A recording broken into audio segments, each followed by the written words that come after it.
I'm Eric Marcus, and this is Making Gay History. In September 1975, a stunning issue of Time magazine hit the newsstands. On the cover was the photo of a young man wearing his Air Force uniform. His name tag said Matlovich, and the huge headline read, "I am a homosexual." I had just started my senior year at Hillcrest High School in Queens, New York.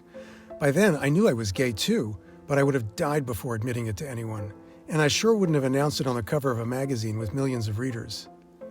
I'd like to think I admired Leonard Matlovich for his courage, but it's more likely that I thought he was crazy. I never got to interview Leonard. He died by the time I started work on the original Making Gay History book. But Studs Terkel did, and I'm glad we get to share Leonard's voice thanks to our work with the Studs Terkel Radio Archive. One of the things I love about our history is how its many threads come together at different times. One of those threads was the tireless work of gay rights activist and firebrand Frank Kameny. Frank is featured in his own Making Gay History episode, but his name comes up in plenty of other episodes too, and he played a pivotal role in Leonard's story. Frank had been looking for a test court case to challenge the military's ban against gay service members. In 1975, Leonard stepped up to the plate. The 31-year-old Air Force tech sergeant declared his homosexuality to his commanding officer, and when he was discharged, he sued for reinstatement. It was the first case of its kind, and Leonard instantly became the public face of a bitter fight for equal treatment of LGBTQ service members that continues to this day. Leonard was a picture-perfect spokesman. He had an exemplary record, was a decorated Vietnam vet, and taught classes designed to ease racial tensions in the armed forces. He was a patriot, a conservative, and a believer. He grew up Catholic and later became an elder in the Mormon Church. But before Leonard became a champion for equality, he first had to overcome his homophobia and racism, as you'll hear in his conversation with Studs Terkel, which was first broadcast on November 14th, 1975. Just a heads up, some listeners may find what Leonard says about his past racist beliefs to be shocking. Your case is obviously going to be a memorable one. Of course, we're breaking through something involving what is more macho than the military. The Army, in this case the Air Force, and this is, of course, you're right in the heart of machismo, are you not? To say the least, yes. And they want to keep that image. And I think it's a crazy mixed up world we live in when we're rewarded for killing and hating and punished for loving. And maybe that macho image, it's a wrong image, and it tends to make people want to hate, to kill, and to murder. So we got to go back to beginnings, Leonard Matlovich. Who are you? Where'd you come from? Well, I usually tell people that my father spent 32 years in the Air Force. So I tell people that I was born in Georgia, raised in Alaska, joined the Air Force in England. I'm a resident of Florida, live in Virginia, and visiting Chicago today. And I say that everything that I am and everything I hope to be, I owe to the United States Air Force. I was born in Air Force Base and graduated from Air Force High School, and most of my higher education has been through the Air Force. So it's been military all your life. Right. Even the ability to do what I'm doing today, to fight regulations that are considered unconstitutional, I have to owe that to the Air Force, too. They gave me the courage because they kept telling me over and over again, and I kept telling the classes I taught in human relations and race relations that anything less than equality and justice is not tolerated in this country. You were of a different political background absolutely. Entirely. Yes. The Confederate flag, I idolized for many years. It was a symbol of, I don't know, I don't have words for it, but I idolized that symbol, a symbol of the past and the way things were and they should still be. And not necessarily slavery, but the right of white oppression. Dedicated for Barry Goldwater, and door to door handing out literature for him. I opposed the '64 Civil Rights Act with fervor. Just went. And of course, no questions about the Vietnam War. Oh, absolutely. I spent 3 tours over there, just fight my country, or fight the war for my country and for equality. It's strange. I went to Vietnam to fight for a yellow man's equality, yet I hated blacks in this country. And so we come to how changes occurred in the way you look at the world.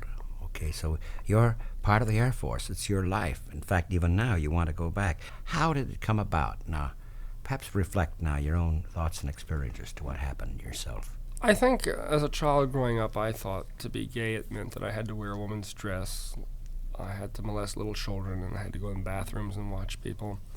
And I never wanted to do these things, so This was the myths to which you subscribed. Right, which I thought about being myself. So because I knew I was gay, yet I didn't want to be that way, there was this internal conflict, and I had a low self-image of myself. So if I could have someone who was lower than I was, the black American, I even, for a while, hated not Americans, but Jewish people in general, and I didn't meet a Jew until June of this year, to the best of my knowledge. I'm sure I had. But as long as I could put someone else down, then I wasn't the lowest person on the totem pole. So I spent most of my life putting others down. I think Jesus said that you shall know the truth, and the truth shall set you free. I believe that truth is who you are and what you are, and once you know those things, you are set free.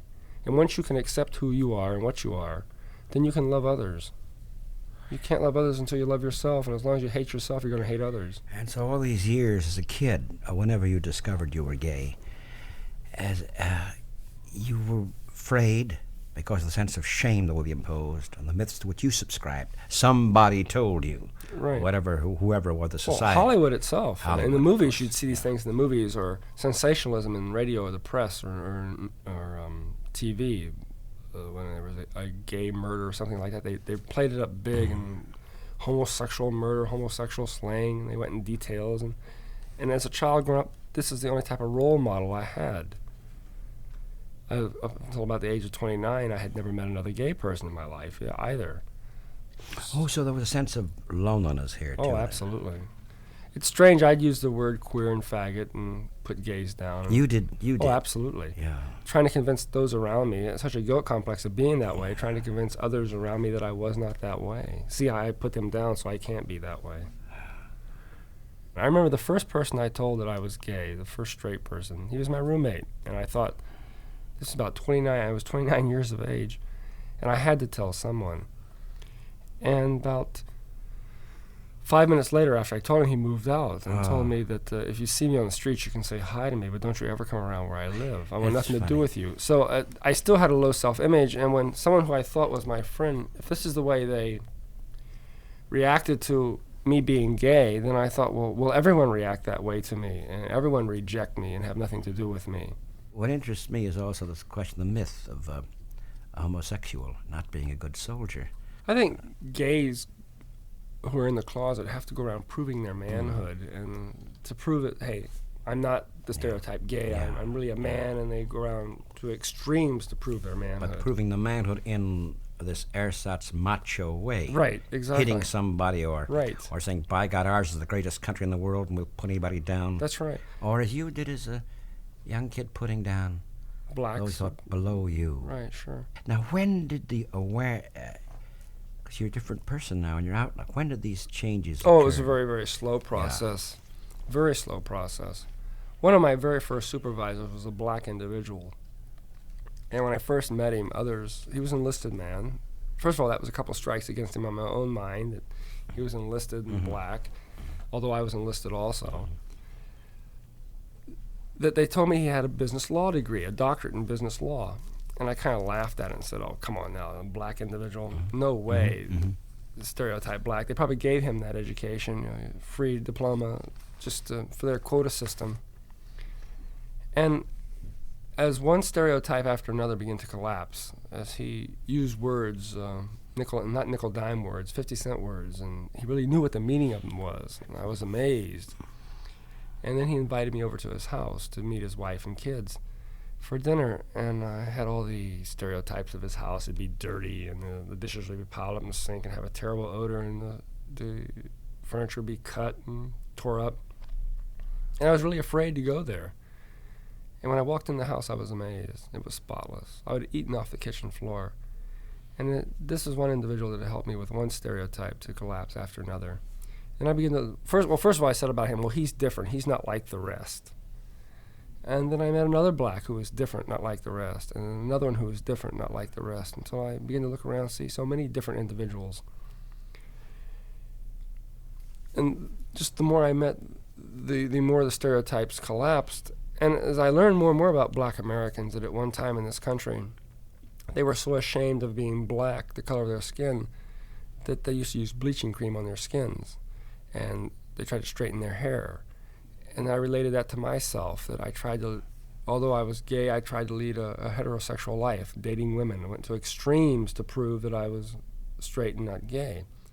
This matter of relating to somebody seemingly unrelated to you, and that click, isn't it? Right, You know, James exactly. Baldwin speaks of that as a moment of liberation. He says he thought he was alone in the world till when he picked up a novel of Dostoevsky and he read something in it, and he said, my God, that's my condition. Exactly. And that moment, that's what you're speaking of, was a liberating moment. The debt I owe to black Americans, and probably the debt that America owes to black Americans, probably will never be repaid, because they have shown us that through perseverance and determination, the laws can be changed and attitudes can be changed. During your hearing, some of the witnesses in your behalf, who are they? Well, out of the 20-some witnesses that came on my behalf, there were 3 white witnesses and about 19 black. And it seemed, to me, it was a little shameful to me that I remember back in my white racist days that the very individuals who I put down came to my aid when I needed it the most. I guess people can forgive and forget, and people can change. You're never too old to change and to become enlightened and to change. The point you're making now about the capacity to change. This is what your story is really about. It's a human capacity. Yeah. Talking about the right to be. My be. philosophy now is that everyone in the world should be allowed to do what they want, when they want, where they want to do it, as long as what they're doing does not violate the rights of another human being. Yeah. What 2 consenting adults do in their bedroom is their business and no one else's. And for someone to put them down, or just the 2 men can touch and love and have feelings of to want and be wanted, and to need and be needed, and to desire and be desired, and just to love and be loved, I think is very, very beautiful. And that parents growing up today will give our little children guns, and we are very proud of them when they play cowboys and Indians and run around, but when they show emotions and love, and 2 little boys touch, people get uptight and they're so afraid that their child may love. It's very sad. Isn't it the equation of tenderness and love with sissiness? Unfortunately, you're right. Or homosexuality. But to love can be very, very masculine, and it can be very, very feminine. It has nothing to do with sissy or what have you. Yeah. You know, I was thinking, you said you wanted your parents to be proud of you. I think probably parents are gay's biggest hang-up. Not that it's a hang-up, but they seem to love their parents very, very much, and they want their parents to be very proud of them. Therefore, they deprive themselves of a life to make their parents proud. I have a 41-year-old man who calls now, who's waiting for his mother, who I think she's 77. He's waiting for her to die before he comes out of the closet, before he has any sexual contact at all with anybody. And he says, well, as soon as my mother dies, I'll come out. And that's so very, very sad. Yeah. And it got to a point where I finally gave my parents an ultimatum. I said, either you're with me or against me. But for 30 years, I lived to make you very, very proud of me. And now I have to live for my own self. I have to live my own life. I have to be Leonard Matlovich and not your son, Leonard Matlovich. So I suppose I have to ask this question. Your father in the Air Force all these years, your cases, cause celeb. What is your what are your parents' feelings toward you about the case? Well, very, very positive. It seemed like all my fears and all my expectations were just that, fears and expectations. That my mother took it, I think, harder than my father did. The last time I talked to my father, he said, my son, the celebrity, when are you coming home? So it's strange how I thought he, being the very conservative member of the family, that he would take it the hardest. But he cried when he first heard about it. It's hard to have a child that's gay in America today because they are so discriminated against. And if my last name were Jones or Smith, it would be easier too for my parents. But with a name like Matlovich, it's harder and they're more identifiable, and it's rough. By the way, have you heard from older gay people? Great many, I imagine, were very status quo conscious. Oh, quiet absolutely. And conservative, reactionary too, so that attention might not be drawn to them because of the fears. Isn't that so? Oh, absolutely. The day I drove up to Washington, D.C. to pick up the paperwork to hand to the Air Force, A gay friend of mine went along with me and pleaded with me all the way up and all the way back. Don't do it. Please don't do it. What are you doing? Leave things alone. Yeah. They don't know you're gay. Don't rock the boat. I had a lot of opposition from my gay friends when I first started this venture. Is there less now? Oh, absolutely. Yeah. By the way, you spoke with you being Catholic. You were a conservative Catholic. I suppose sense of sin. Oh, I can remember whenever I'd commit masturbation or anything like that. If I fell down, I'd blame it on that. Or if I failed a test, I'd blame it on that for doing that because God was punishing me because I did something wrong. Oh, those were bad. As I look back on those days as an adult, what a waste of.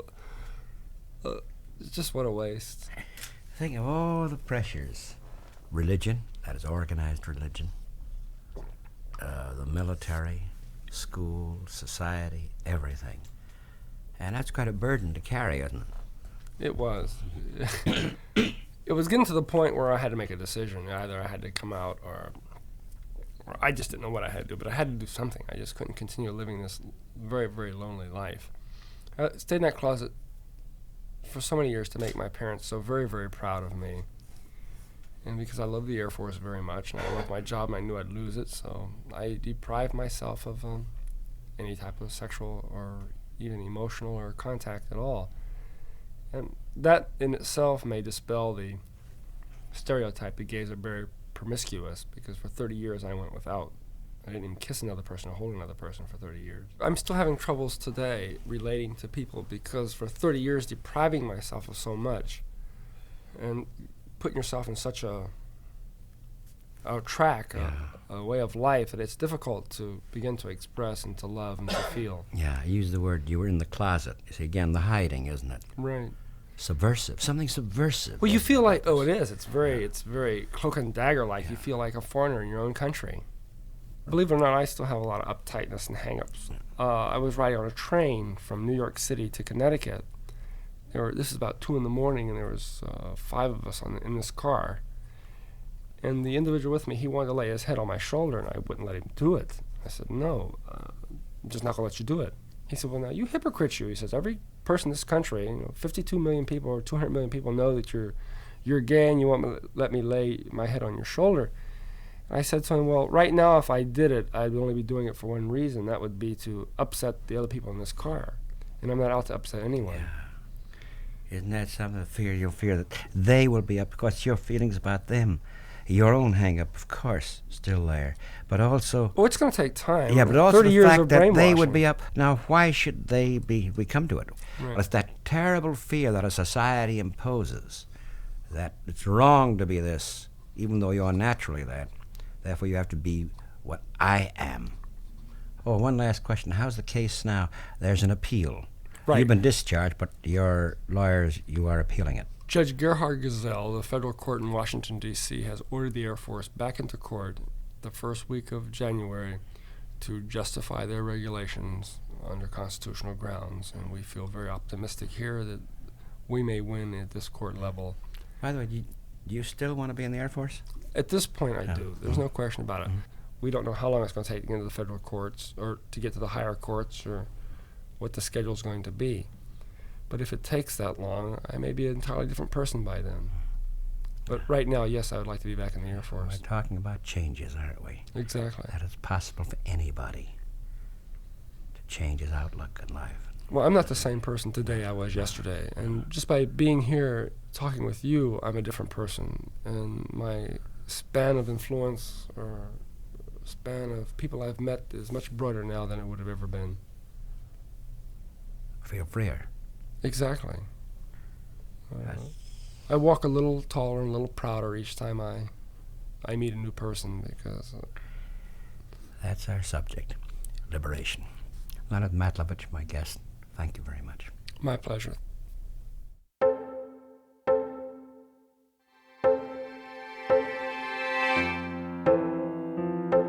Leonard Matlovich's case bounced around the courts for several years. In 1980, U.S. District Court Judge Gerhard Gesell ordered Leonard's reinstatement. When the Air Force offered a settlement instead, Leonard accepted. By then, he'd also been excommunicated from the Mormon Church. In the years that followed, He continued his work as a gay rights advocate, speaking out against homophobia and later the government's indifference to the AIDS epidemic. Leonard Matlovich died from AIDS-related complications on June 22, 1988. He was 44. Before his death, he designed his own tombstone at the Congressional Cemetery in Washington, D.C., to serve as a memorial to all gay veterans. So he left off his name and identified himself simply as a gay Vietnam veteran. Inscribed underneath is a quote. It reads, "When I was in the military, they gave me a medal for killing 2 men and a discharge for loving 1. Many thanks to everyone who makes Making Gay History possible. Senior producer Nahani Rouse, co-producer and deputy director Inga Dataya, researcher Brian Faree, photo editor Michael Green, genealogist Michael Leclerc, and our social media team, Christiana Pena and Nick Porter. Special thanks to Jenna Weiss-Berman and our founding editor and producer, Sarah Birmingham. Our theme music was composed by Fritz Myers. Making Gay History is a co-production of Pineapple Street Studios with assistance from the New York Public Library's Manuscripts and Archives Division and the One Archives at the USC Libraries. Season 8 of this podcast is produced in association with the Studs Terkel Radio Archive, which is managed by WFMT in partnership with the Chicago History Museum. A very special thank you to Allison Shine Holmes, Director of Media Archives at WTTW Chicago PBS and WFMT Chicago, for giving us access to Studs Terkel's treasure trove of interviews. You can find many of them at studsterkel.wfmt.com. This podcast has been made possible with funding from the Jonathan Logan Family Foundation, the Calamus Foundation, Proud Chicagoans Barbara Levy-Kipper and Irwin and Andrew Press, and our listeners, including Patrick Hines and Bill Cux. Thanks, Patrick. Thanks, Bill. So long. Until next time.